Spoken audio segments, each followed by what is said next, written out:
Student, हमने side side side similarity criteria for triangles देखा।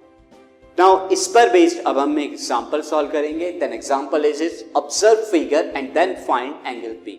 आपको यहां पर एंगल पी क्या करना है, फाइंड आउट करना है। This is angle P. Now student, अगर हम इस फिगर को ऑब्जर्व करें के तो ऑब्जर्व करके हम इतना तो कह सकते हैं, what this 3√3 upon 6√3, what is it? 3/3 upon 6√3 will become half. √3 से √3 कट जाएगा and 3/6 will half. Again you can see this 6/12. 6/12 is also 1/2. You can also see this 3.8 upon 7.6. It is also 1/2. ये भी 1/2 होता है। तो स्टूडेंट यहां पर हम देख रहे हैं कि इन दोनों ट्रायंगल की करस्पॉन्डिंग साइड्स का रेशियो क्या है, इक्वल है। अगर रेशियो इक्वल होगा तो हेंस इनके करस्पॉन्डिंग एंगल भी क्या होंगे, इक्वल होंगे, इक्वल होंगे। एंड हेंस ये एबीसी क्या होगी, इस नेक्स्ट ट्रायंगल क्यूपीआर का सिमिलर होगा, दोनों सिमिलर होंगे।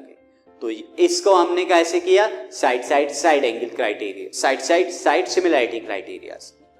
नाउ यू कैन सी, अब इसे लिख लेते हैं।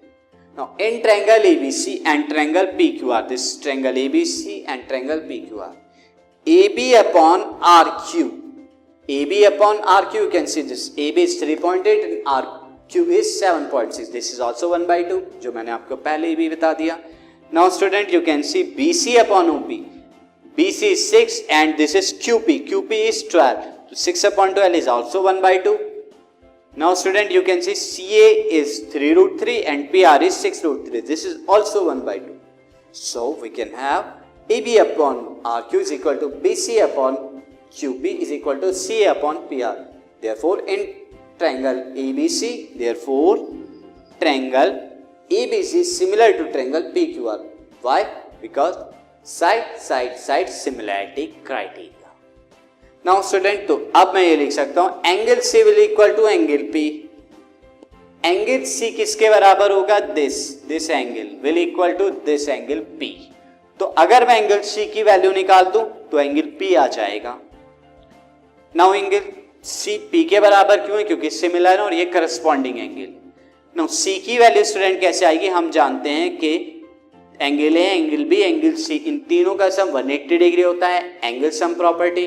तो वहां पर मैं ए और बी की वैल्यू पुट कर दूंगा और सी को निकाल दूंगा। ए की वैल्यू 80 एंड बी की वैल्यू है 60।